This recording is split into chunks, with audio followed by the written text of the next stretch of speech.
মিটিয়ে নেওয়ার চেষ্টা করি, কিন্তু আদপে কি সমস্যাগুলো মেটে? এমন তো নয় যে ভবিষ্যতে সেই সমস্যাগুলোই একটা বড় আকার নিয়ে আমাদের জীবনে আরও বেশ কিছু সমস্যা ডেকে নিয়ে আসে। হ্যাঁ, যেমন ধরুন আমাদের সিজন চেঞ্জে গলাটা একটু ব্যথা করলো, আমরা কি করি, একটু গরম জল খেয়ে নিই বা একটু ভেপার নিয়ে নিই, মনে করি এতেই বোধহয় সবটার সমাধান হয়ে যাচ্ছে। কিন্তু আদপে কি সেটা হচ্ছে? তাই নিয়ে আজকের বিস্তারিত আলোচনায় আমার সঙ্গে রয়েছেন ENT surgeon doctor Saurav Chanda.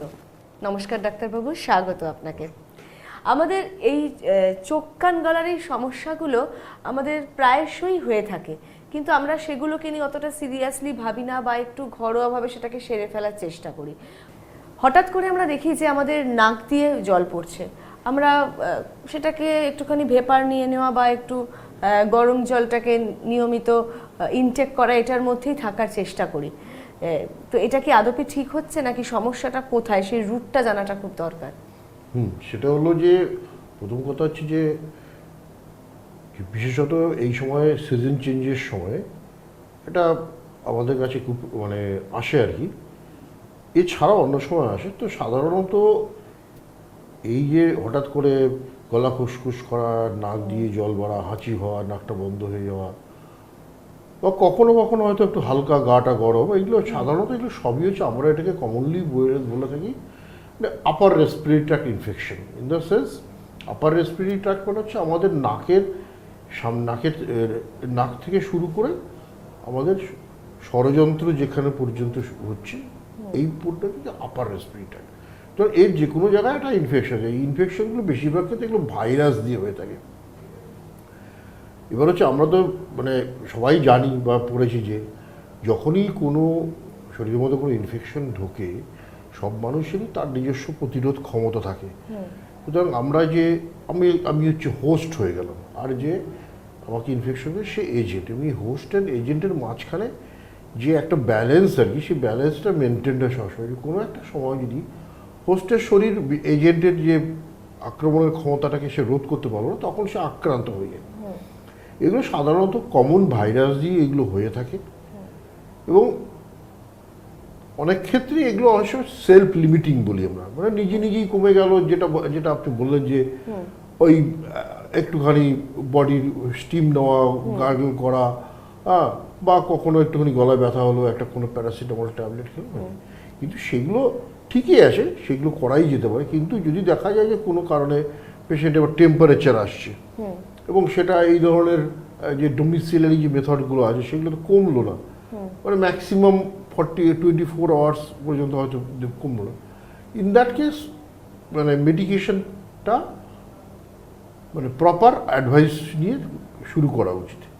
হ্যাঁ, সেক্ষেত্রে আজকাল আমাদের দেশে সুবিধা হচ্ছে যে ওভার দ্য কাউন্টার মেডিসিন পাওয়া যায়, কিন্তু সেক্ষেত্রে ধরুন আমরা যে সর্দি হলো, যেমন অ্যান্টি অ্যালার্জিক ওষুধগুলো, যেগুলো আমরা কি বলি অ্যাকচুয়ালি অ্যান্টি হিস্টামিন ওষুধ বিভিন্ন ধরনের পাওয়া যায় এখন, যেমন হচ্ছে এই লিভোসেট্রিজিন বা ফেক্সোফেনালিন, অ্যালেগ্রা নামে পাওয়া যায়, ল্যাভেটা নামে পাওয়া যায়। তো সেগুলো হয়তো কেউ ঘরে আছে, এটা ছিঁড়ে খেয়ে দিল, আর ঠিক আছে। কিন্তু যদি দেখা যায় যে এই জিনিসটা কমছে না, তার সাথে জ্বর আসছে, বা হঠাৎ করে সর্দিটা গাঢ় হয়ে যাচ্ছে, বা তার রঙটা চেঞ্জ হয়ে যাচ্ছে, হ্যাঁ, তার সাথে একটা কাশি হচ্ছে, এবং গলা ব্যথাটা ঢোক গিলতে অসুবিধা হচ্ছে, এবং তার গলাটা সে করে দেখলো আলো দিয়ে টনসিলগুলো ফুলে আছে, সেক্ষেত্রে তাকে একজন ইএনটি কনসালটেশন করে প্রপার ওষুধ নিতে হবে। হ্যাঁ, এখন না হলে সমস্যাটা সেক্ষেত্রে বাড়তে পারে। হ্যাঁ, কারণ হচ্ছে ভাইরাল ইনফেকশন দিয়ে শুরু হয়, তারপরে যদি বডির ইমিউনিটিটা কম থাকে, হয়ে যায় কোনো একটা কারণে, তারপর বডি ইমিউনিটি কম হলেই পরেই, এবং ভাইরাসের যদি আক্রমণাত্মক ক্ষমতাটা বেশি থাকে, সেক্ষেত্রে সে ব্যাপারটাকে আরেকটু সিরিয়াস দিকে টার্ন নিতে পারে। এবং সেক্ষেত্রে আমাদের যেমন টনসিল বা ইয়েতে আমরা যেটাকে বলি সেকেন্ডারি ব্যাকটেরিয়াগুলো যেগুলো আছে, তারা তখন সুযোগ বুঝে আর কি, তখন ওর মধ্যে আবার উপর থেকে আক্রমণ চালাবে, তখন সিচুয়েশনটা আরও কমপ্লিকেটেড। সেক্ষেত্রে আমাদের হয়তো কখনো অ্যান্টিবায়োটিক দিতে হতে পারে, বা আরেকটু অন্যান্য আদার্স মেডিকেশন দিতে হতে পারে। আর যারা অলরেডি অ্যালার্জিক, সাধারণত অ্যালার্জিগুলো হয়ে থাকে আমাদের বেশিরভাগই হচ্ছে ডাস্ট থেকে, মানে আমরা বলি হাউস ডাস্ট, হ্যাঁ এছাড়াও বাইরের পলিউশন বেরোলে, হ্যাঁ, ফ্যাক্টরস pollution থেকে হয়। আছে সেগুলো। এছাড়াও যেটা হয় সিজনের সময়, যখন নাকি এই পলিনেশন সিজনটা হয় আর কি, সেই সময় প্রচুর যে ফুলের যে পরাগ রেণুগুলো সেগুলো হাওয়ায় ভেসে বেড়ায়। কিছু কিছু লোক তাতে সেন্সিটিভ থাকে, তাদের একটা অ্যালার্জিক ফেনোমেনন হয়। তাদের কি সারা বছরই একটা প্রিকশন নিয়ে রাখাটা দরকার? সারা বছর ওরা অ্যালার্জি সাধারণত দুটো ভ্যারাইটির হয়, একটা হচ্ছে যেটা হচ্ছে সারা বছর হয়, সেগুলোর মেইন কারণ হচ্ছে মেইনলি হচ্ছে ডাস্ট এবং house dust and house mites বলে। তার মধ্যে খুবই অতি সূক্ষ্ম ইলেকট্রন মাইক্রোস্কোপে দেখা যায় এক ধরনের মাইটস হয়, হ্যাঁ, তাদের শরীরের যে সিক্রিশন সেটা থেকে হয়, সেটাই মানে অ্যালার্জি বলে। অ্যালার্জি হতে গেলে পরে যে জিনিসটা শরীরে ঢুকবে এটা আসলে প্রোটিন, হ্যাঁ, তো ওটা ওদের শরীর থেকে সেটা বেরোয়, সেটা তাদের সারা বছরই থাকে, হ্যাঁ, অফ অ্যান্ড অন। আর যাদের ধরুন হচ্ছে যে পোলেন্স বা এই ধরনের যে কিছু, তাদের ওটা সিজনাল হয়, আচ্ছা সিজনাল। এছাড়াও যদি কারোর কখনো কোনো খাদ্যবস্তুতে থাকে সেটা সংখ্যা কম, সেক্ষেত্রে তারও হতে পারে। হ্যাঁ, তার প্রচন্ড হাঁচি হচ্ছে, চোখ টোক লাল হয়ে গেছে, এটা কিন্তু প্রায় সময় হয়, দেখা এবং যায়। নাকগুলো স্টাফিনেস বলি যাতে, নাকটা ব্লক হয়ে যাচ্ছে এরকম। আমরা বলি নাক বন্ধ হয়ে গেছে। এবং কখনো যাদের অ্যালার্জি থাকে তাদের কখনো এই অ্যালার্জি যেহেতু এই শ্বাসের সাথে যাচ্ছে, শ্বাসটা তো আমাদের শ্বাসনালীদের লাংসেও যাচ্ছে, সেই একই ধরনের অ্যালার্জিক যে ফেনোমেননটা এটা লাংসেও ঘটছে, এবং সেক্ষেত্রে তাদের কিন্তু কাশি এবং হালকা টানের ভাবও হতে পারে। আচ্ছা, ঠিক আছে, হালকা টানের ভাবও হতে পারে। যাদের শ্বাসকষ্ট রয়েছে অলরেডি, তাদের এই সময়টা স্পেশাল কি প্রিকশন নেওয়া উচিত? স্পেশাল প্রিকশন হলো যেটা প্রথম কথা হচ্ছে এই সময়টাতে তাদের একটা অ্যান্টি অ্যালার্জিক এই সময়টাতে একটা স্টার্ট করে দেওয়া উচিত। এবং যদি যাদের নোন আছে আর কি যেরকম আছে, সেক্ষেত্রে একটা আমরা আজকাল বলি যে নেজাল স্প্রে, হ্যাঁ নেজাল স্প্রে, এটা nasal spray, anti allergic spray, basically এগুলো স্টেরয়েডাল স্প্রে হয়। ভয় পাওয়ার কিছু নেই, লোকের জন্য স্টেরয়েডের নাম শুনলে পরে খুব ঘাবড়ে যায়, কিন্তু ওটা তা নয়। স্টেরয়েডাল স্প্রে দিলে পরে, এবং এই স্টেরয়েডগুলো নাকের মধ্যে গিয়ে ওখানে লোকালি কাজ করে, লোকালি ডিস্ট্রয়েড হয়ে যায়, সুতরাং ওগুলো বডিতে সেরকমভাবে কোনো অ্যাবজর্ব হয় না, সুতরাং কোনো সেই জন্য সাইড এফেক্ট হয় না। তো এইগুলোই যদি প্রথমেই এই লেভেলে এটাকে কাট অফ করে দেওয়া যায়, তাহলে পরে তো মিটে গেল। আর যদি সেটা না হয়, অনেক সময় লাংসের মধ্যে গিয়ে কাশি হচ্ছে, একটা হালকা শ্বাসকষ্ট হচ্ছে, এটা হুইজ বলি আমরা যেটা হচ্ছে, সেক্ষেত্রে হয়তো অনেক সময় ইনহেলারও নিতে হতে পারে, হ্যাঁ, এতেই কমে যায়। যদি চেস্টের মধ্যে ইনফেকশন, অনেক সময় বয়স্ক লোক এই বয়সে তাদের হঠাৎ করে থাকে, বা যাদের ডায়াবেটিস আছে, বডি ইমিউনিটি কম আছে, তাদের একটা চেস্ট ইনফেকশন বা এই ধরনের কিছু হয়ে যাওয়ার সম্ভাবনা বেশি থাকে। সেক্ষেত্রে হয়তো প্রিকশনারি একটা অ্যান্টিবায়োটিক দেওয়া যেতে পারে। তবে অ্যান্টিহিস্টামিন, নেজাল স্প্রে, আর যদি দরকার হয় যেটা আমরা ইনহেলার বলি, ইনহেলার, তার সাথে স্টিম ভেপার। তার কারণ হচ্ছে যা কিছু সিক্রিশন হবে, সিক্রিশনগুলো খুব আঠালো হয়, সেগুলোকে গলিয়ে ফেলার জন্য ভেপার ইজ ভেরি গুড। একদমই। অনেক সময় না হয় দেখবেন যে আমাদের প্রচন্ড হয়তো মাথা ব্যথা করছে, সর্দি কাশি হয়েছে, বাড়িতে যারা বড় তারা সবসময় বলেন যে একটুখানি ভেপার নাও, ভেপার নিলে জিনিসটা অনেকটা ক্লিয়ার হয়ে যাবে, কিন্তু সেটা তো একটা প্রসেস থাকে, আমরা দিনের যে কোনো সময় নিয়ে নিই, সেটা মোটামুটি ভাবে নেওয়া যেতে পারে, কিন্তু এটা দিতে গেলে পরে সেটা প্রপারলি নিতে হবে ইন দ্য সেন্স কি অ্যাডিকুয়েট। মানে এই যে আমাদের যেটা বলে আর কি, এই যে সিক্রিশনগুলো জমা হলো না, এবার কি হয়, আমাদের যে সাইনাসগুলো থাকে, এইখানে দুটো সাইনাস, এখানে সাইনাস, এই সাইনাসগুলোর মধ্যে হাওয়া থাকে, এবং সেই সাইনাসগুলো ওপেন করে নাকের মধ্যেই, তার মুখগুলো, সেখান দিয়ে হাওয়া চলাচল করে। আর যদি কোনো কারণে সিক্রিশন বা এই ধরনের হলো, এবং এই অ্যালার্জিক কারণে সেখানকার যে নর্মাল ঝিল্লি পর্দা, যে মিউকাস ফর্মে, সেগুলো সোয়েলিং হয়ে গিয়ে আটকে গেল, যদি আটকে যায় ওই মুখগুলো, তার মানে হচ্ছে কি ওর মধ্যে হাওয়া চলাচলটা বন্ধ হয়ে গেল, রীতিমতো বন্ধ হয়ে যাবে। যদি ওর মধ্যে একটা হাওয়াটা, ওই এনট্র্যাপড হাওয়াটা অ্যাবজর্ব হয়ে গেল, যদি আজ নেগেটিভ প্রেশার হয়, তখন তো মাথাটা যন্ত্রণা করবে, বা ওর মধ্যে কিছুটা হয়তো মানে এই ধরনের জিনিস কালেকশনও হয়ে গেল, ঠিক আছে। তো সুতরাং সেইটা দেশে স্টিম কী করছে, ওগুলোকে লিকুইফাই করতে সাহায্য করছে। স্টিমটা নাক দিয়ে মুখ দিয়ে ভালো করে নিতে হবে, এবং সেটা মানে অনেকেই যেটা করে আর কি, সেটা যে একটা ছোট বাড়ি পাতিলে সাসপেন্ড পাত্রে, কিছু মতো নিল ওটা কার্পেট না, সেটাতে তো একটা এর থেকে মানে সেই যে ভেপারটা সেটা কতক্ষণ থাকে, একদম মানে 1 মিনিট জিনিসটা অনেকক্ষণ। সেক্ষেত্রে ইট ইজ বেটার যে সেক্ষেত্রে কোনো ইলেকট্রিক কেটল ইউজ করা বা ভেপোরাইজার ইউজ করতে পারে, ইলেকট্রিক ভেপোরাইজার ইউজ করতে পারে, এই ধরনের জিনিস ইউজ করে জিনিস স্টিমটাকে 2-3 মিনিট ধরে নিতে হবে। হ্যাঁ, এবং সেটা যদি যখন নাকি নাকের সাথে সাইনাসগুলোর মধ্যে চলে যাবে, ভেতরে লাংসেও যাবে, সুতরাং যত লিকুইড সিক্রেশনগুলো আছে সেগুলো লিকুইফাই করলে বলে সে কেশে ইজিলি বার করতে পারবে। একদমই তাই। অনেক ক্ষেত্রে দেখা যায় ডাক্তারবাবু আমাদের কান দিয়ে ব্যথা শুরু হয়, হঠাৎ করে কানে একটা অসহ্য ব্যথা হচ্ছে এবং সেই ব্যথাটা মাথায় যাচ্ছে এবং সেটা কিন্তু গলায় হচ্ছে এবং সেখান থেকে একটা সাংঘাতিক সিচুয়েশন। এই কানের ব্যথাটা কেন মানে বুঝতে পারি না, হঠাৎ করে কানের ব্যথার মধ্যে তো একটা হচ্ছে সেটা হলো যে আমাদের একটা হচ্ছে যে এই আমরা যেটা বললাম আপার রেসপিরেটরি ইনফেকশন বা ঠান্ডা সর্দি কাশি লাগা তার সাথে রিলেটেড। সেটা যদি হয় তাহলে পরে সেক্ষেত্রে নাকের ঠিক পিছনে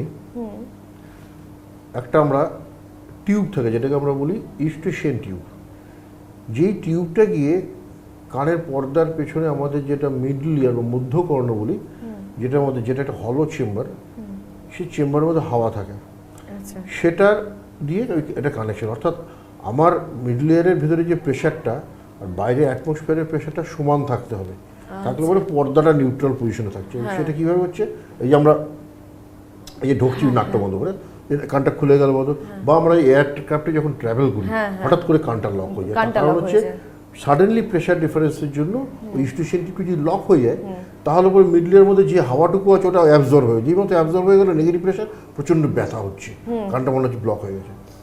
সেই একই রকমভাবে এই ধরনের যদি ইনফেকশন যখন হয় তখন ওই ইনফেকশনটা ইস্টেশন টিউব দিয়ে যদি ইনফেকশনের মানে প্রকোপটা মিডল ইয়ার মধ্যে চলে যায় তাহলে পরে সেখানে একটা প্রদাহ হবে, সেখানে কিছু সিক্রিশন হতে পারে, বা সেটা যদি কোনো ব্যাকটেরিয়াল ইনফেকশন হয় সেখানে একটা সাপুরেশন বলতে আমরা যেটাকে বলি পুজ, এই ধরনের জিনিস জমতে পারে। যেই মতো পুজটা জমে যাবে, এবার ইস্টেশিয়ান টিউবটা দিয়ে গেছে, ইস্টেশিয়ান টিউবটা ইনফেকশনে ফুলে গেছে, ও আর ওর মধ্যে যে হাওয়া চলাচল করছে না, পর্দাটা এইখানে, তারপর আর হচ্ছে তার মধ্যে একটা ওই মিডলের যেটা চেম্বার ক্লোজ চেম্বার তার মধ্যে এবার কিছুটা ফ্লুইড জমে গেছে, তখন কি হবে, এটা একটা ক্লোজ চেম্বারের মধ্যে যেটা ফ্লুইড থাকে সে কন্টিনিউয়াস প্রেশার দিচ্ছে, তখন সেই প্রেশারটা কানের পর্দা ইজ ভেরি সেন্সিটিভ, সে পর্দাটা লাল হয়ে গেছে, পর্দাটা এরকম বাল্জ করে আসে এবং সেক্ষেত্রে প্রচণ্ড ব্যথা হচ্ছে। অনেক সময় পেশেন্টরা বলে ডাক্তারবাবু আমার হঠাৎ ব্যথা হচ্ছিল, কানের মধ্যে একটু সর্ষের তেল গরম করে দিয়ে দিলাম, এগুলো একেবারেই করা উচিত না, একেবারে তাতে গরম জিনিস তো কোনো কিছুই দেওয়া উচিতই নয়। হ্যাঁ, যারা হিন্দিভাষী তারা বলবে স্যার করুয়া তেল ডাল দিয়া, ঠিক আছে, তো এটা গরম জিনিস তো অবশ্যই, কেউ আর বলে রসুন দিয়ে দেয়, এগুলো উচিত নয়। এবার বললো যে ডাক্তারবাবু এরকম ছিল, তারপরে রাত্রেবেলা আমি দেখলাম কি এবার কান দিয়ে হঠাৎ করে কোনো লাল লাল জল বেরিয়ে এলো, তারপর ব্যথাটা কমে গেল কিন্তু কানটা কেমন একটা ধাপা ধরে আসে। তার মানে কি, প্রেশারে কানের পর্দাটাকে ফাটিয়ে লিক করে কিছুটা বেরিয়ে চলে এসছে, প্রেশারটা রিলিজ হয়েছে, একটু ব্যথাটা কমেছে কিন্তু কিছু রয়ে গেছে, তো কানটা যে বলছে স্যার একটু কানে একটু শুনতে পাচ্ছি না, কানটা কেমন ভারী হয়ে আছে। তো এটাকে আমরা বলি একটা অ্যাকিউট কন্ডিশন সাবটুরেটিভ ওটাইটিস মিডিয়া। তো সেক্ষেত্রে কিন্তু এটা সুতরাং সে আমার কাছে আসতো, ডাক্তারের কাছে আসতো, কানে ব্যথা হলো পরে একটা জেনারেল পেন কিলার সে নিতেই পারে। হ্যাঁ, এবং যদি মনে করে যে আমার একটা ঠান্ডা সর্দি কাশি পরপরই হয়েছে, সেক্ষেত্রে সে একটা যে কোনো অ্যান্টি অ্যালার্জিক, তার সাথে একটা যে কোনো ডিকনজেস্টেড নেজাল ড্রপ যেটাকে আমরা বলি অট্রিভিন বা জাইলোমিস্ট, এই ধরনের ড্রপ নিতে পারে। একটু স্টিম, আবার সেই বললাম স্টিম ইজ এ ভেরি মানে ভার্সেটাইল থিং।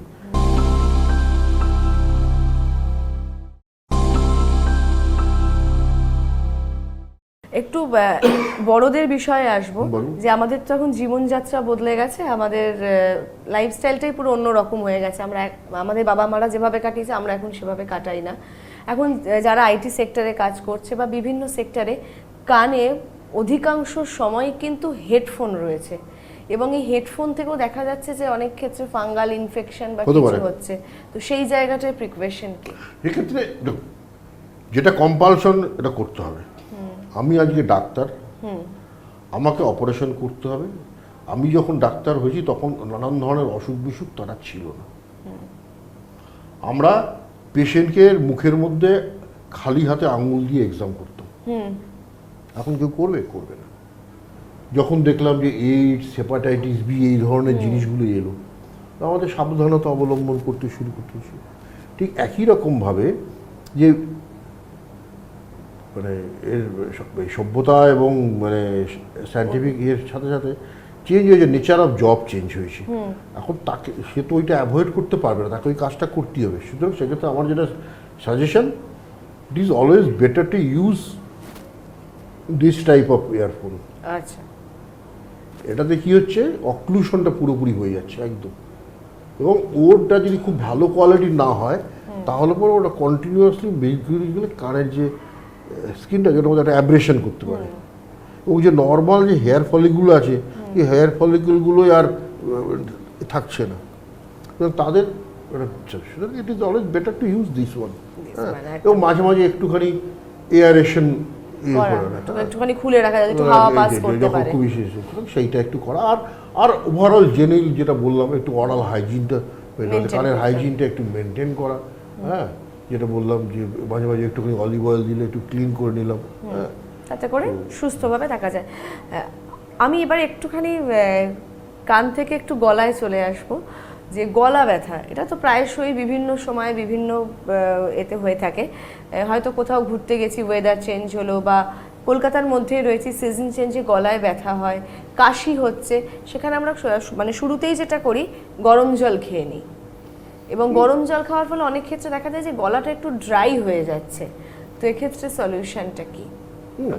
তার কারণ হচ্ছে যে গরম জল খেলে একটা ইমিডিয়েট একটা কমফোর্ট মেলে, একদম একটু কমফোর্ট ফিল করা যায়, ঠিক আছে। তো মানে তার বাইরে কিছু না। সেটা দিয়ে যদি যে ইভলভিং যে যদি কোনো ইনফেকশন থাকে, সেটাকে আটকানো যাবে না।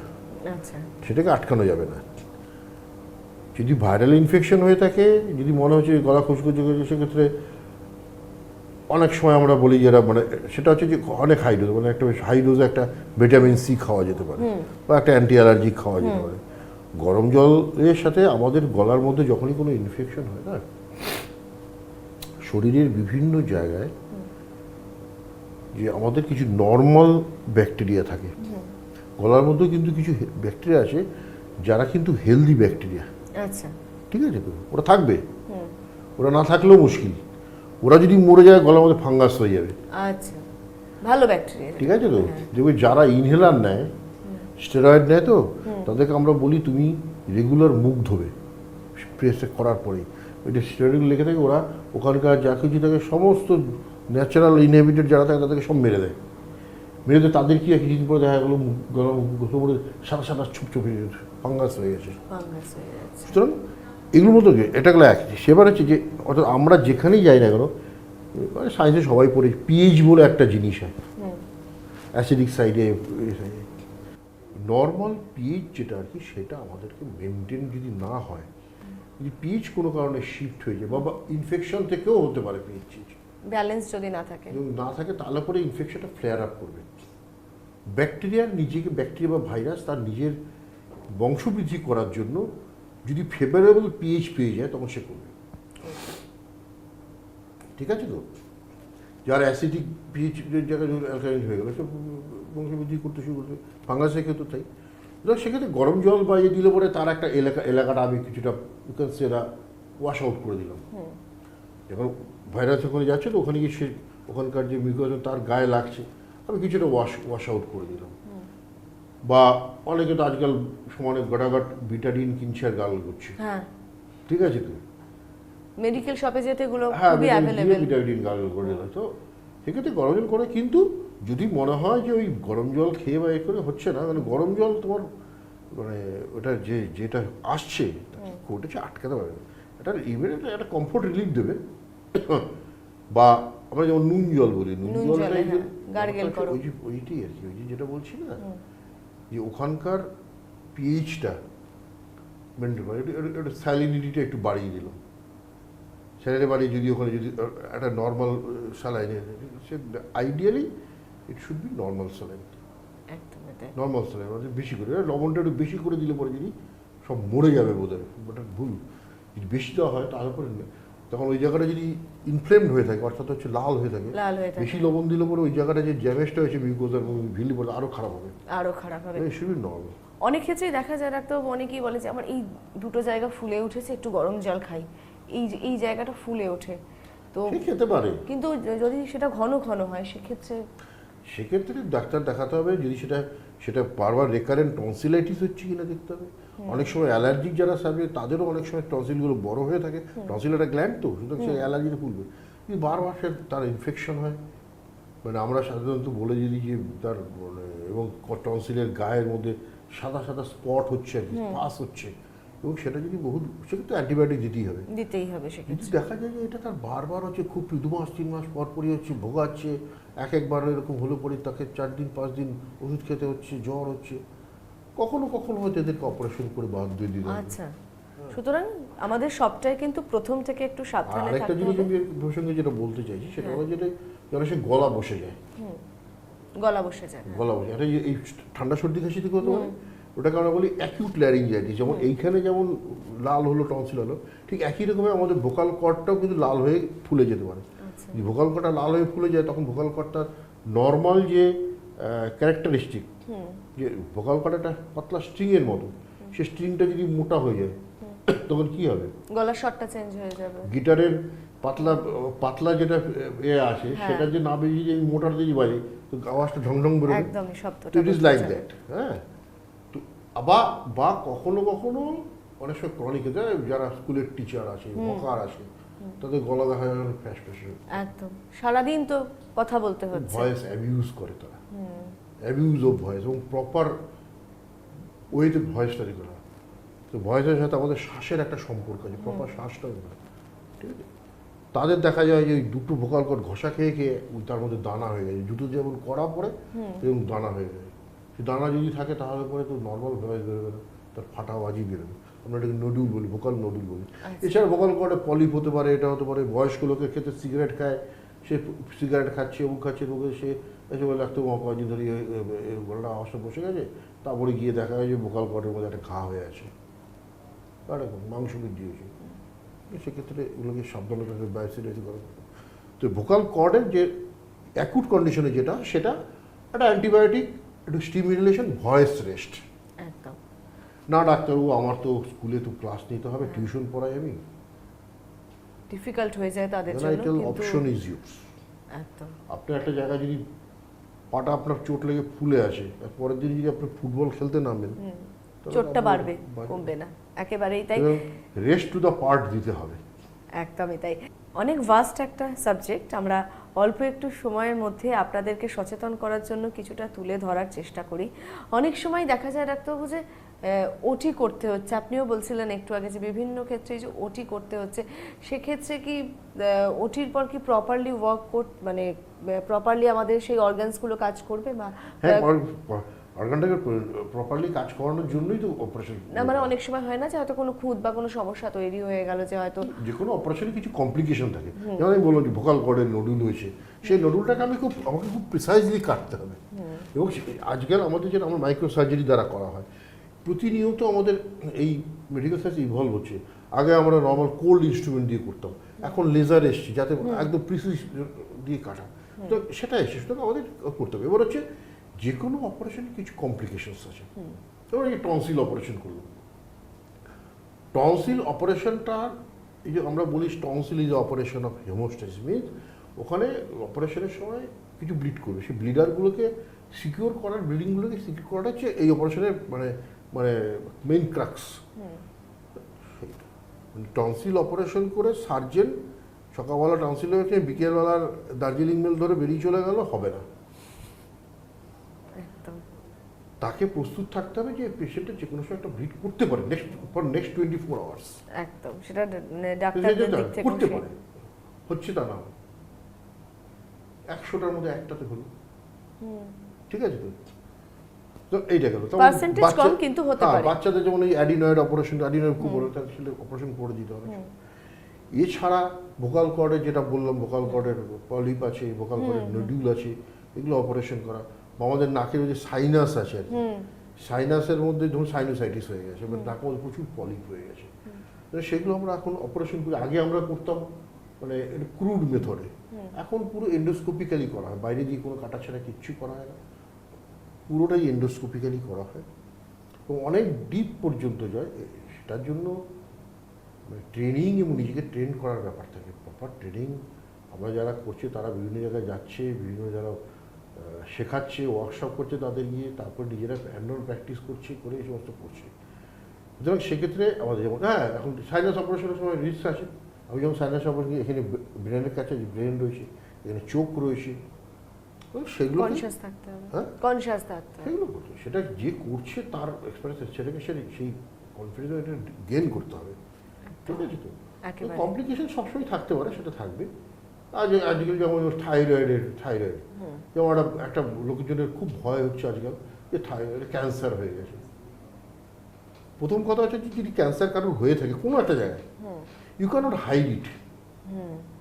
একদম, আমি বলবো মানে ইউ ফেস ইট। এখন আমাদের কাছে অনেক ভালো অপশন আছে, ভালো অনেক মেডিকেশন আছে, অনেক ভালো রেডিয়েশন আছে, আমাদের সার্জারি এখন অনেক উন্নত হয়েছে। আগে একটা মেডিকেল সায়েন্স অনেক বেশি সেটা সাংঘাতিক পেশেন্ট দেখায়, মানে মানে মার কাটকাট, এখন সেরকম কিচ্ছু না। এখন থাইরয়েড সার্জারি আমরা আকসার করছি, থাইরয়েড ক্যান্সারের, ভোকাল কর্ডের ক্যান্সারের আকসার করছি। আর আজকাল তো মানে আমার সবার জ্ঞাতার্থে বলে দিই, মানে ক্যান্সার ট্রিটমেন্টের জন্য স্বাস্থ্য সার্জারি প্যাকেজ খুব ভালো আছে। আচ্ছা, হ্যাঁ, অনেকেই জানে না এটা। হ্যাঁ, সুতরাং এই জন্য সুতরাং যদি মানে আগের থেকে আমার কিছু হয়ে যাবে, হতে পারে, বেরোতে পারে, সেই ভয় আমি ডাক্তারের কাছে গেলাম না। হ্যাঁ, এটা অনেকেই করে থাকেন, একদম। এটা মানে এটা হচ্ছে নিজের পায়ে নিজের মানে কুড়ুল মারা, একদমই তাই। সুতরাং আমাদের প্রত্যেককে সাবধান হতে হবে, সচেতন হতে হবে এবং সুস্থ জীবনযাপন করতে হবে। অনেক অনেক ধন্যবাদ ডাক্তারবাবু আপনাকে। অনেকটা বিষয় সম্পর্কে আমরা অবগত হলাম, আর প্রেসক্রিপশনে এরকমভাবেই আমরা তুলে ধরবো আপনাদের সামনে আমাদের শারীরিক সমস্যার বিভিন্ন দিক। থাকবে আমাদের সঙ্গে বিশেষজ্ঞরা। প্রত্যেকে ভালো থাকুন, সুস্থ থাকুন। নমস্কার।